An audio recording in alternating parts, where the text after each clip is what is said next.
So a few years ago, TC, or managing editor, built a gaming desktop, but it's kind of out of date and it's definitely not going to hold up for Battlefield 5. So let's build a new one. You can build a gaming desktop for around $1,000, but I want to go all out, so I spent around $2,000. PC like this is going to be able to play most games at ultra settings. So what do you need to build a desktop? Well, of course, first you need a table. Preferably not metal. If it's going to be metal, have an anti-static working surface layered on top of it, a thermal paste applicator, an Allen wrench, some tweezers to tighten up the wires, a Swiss Army knife which hopefully has a Phillips head screwdriver in it, and last but not least, an anti-static bracelet, which is to protect you and the parts. These are the parts you're gonna need, but more importantly, before we get there, we need to understand what these parts are doing and how they interact with one another. To better understand the parts that make up a desktop, let's try to understand them individually. The processor is like the computer's brain, a base of calculations that control everything the computer does. The motherboard is like the foundation, serving as a main structure for all other parts to be added to. It also allows the other parts to communicate with one another, which also makes it kind of like a nervous system. Graphics cards are responsible for rendering and processing visuals into what you see on screen. Our PC's power supply is of course channeling electricity, in that it adjusts and provides the right amount of energy to keep it running. Last but not least, RAM, or random access memory, and your hard drive are good examples of short-term and long-term memory, respectively. If you want to better understand what kind of computer to build, then first figure out what you want to use it for. A gamer might care more about a graphics card than, say, a video editor, who might want extra RAM to assist with editing large files. If you're building a budget build for video streaming, say under $1,000, you want to focus on parts, like a Core i5 or Core i3 processor, that require less energy. They'll be less powerful, but then you'll be able to scale back the cost of several other parts.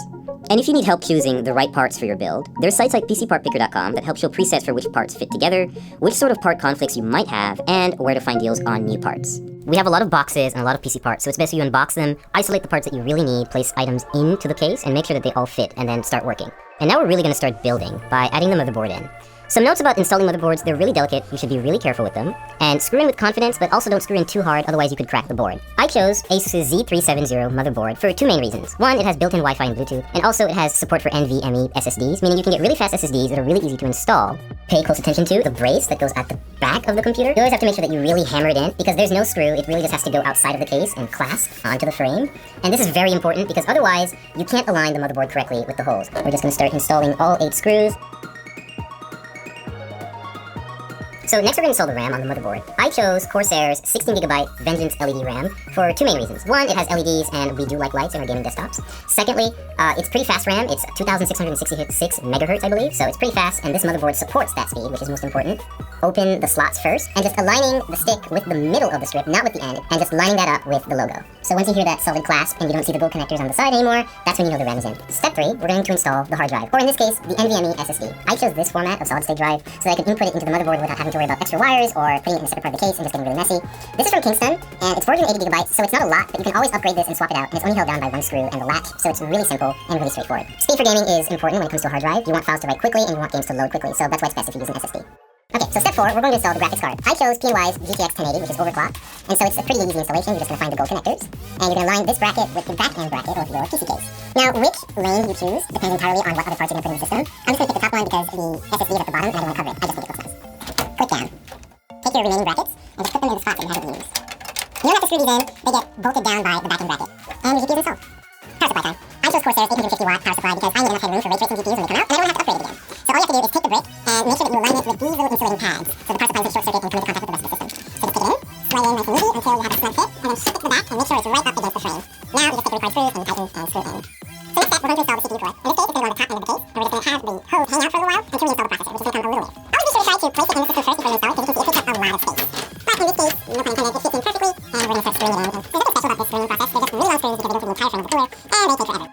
So next up, cables. Every power supply is going to come with a big bag of Velcro cables. It's kind of daunting at first, you always have to find the ones that are going to fit. In this case, you need to match those cables with the correct descriptions on the power supply. Next step is we're connecting the power supply to the motherboard with a 2.14 cable. We're just matching that cable from the motherboard, threading it through the back, and attaching the 2.14 header to the power supply so that we have one connection complete. The next two additions will be for the GPU, for any specific port the case has, for any lighting the case has, the CPU cooler, anything else really. We're installing the CPU, the heart of the computer or the brain, depending on how you look at it. So to do this, we're just going to remove the plastic covering that they put on the motherboard.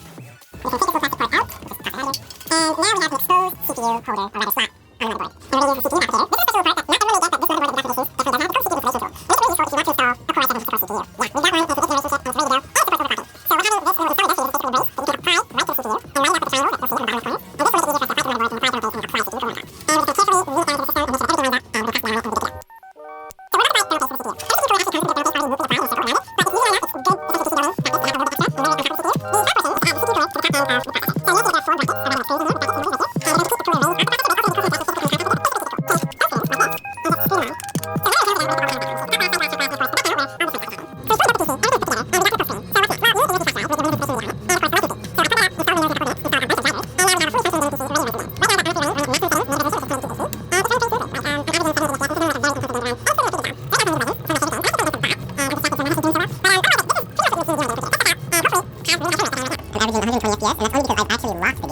at frame rate because I can get around 300 FPS playing League on maximum settings, which is a little bit absurd, and you don't really need that, so I locked it. Building a gaming desktop has been a great experience. I'm able to max out a lot of my favorite titles, and I'll be able to play a lot of upcoming titles like Battlefield 5 and Cyberpunk 2077 without worrying too much about the parts I have. When ray tracing GPUs come out, for example, I'll be able to upgrade without having to buy a completely new system, and if I have a problem down the line, I can always just swap out a part and have it serviced rather than losing my whole computer. And of course now we also have a computer to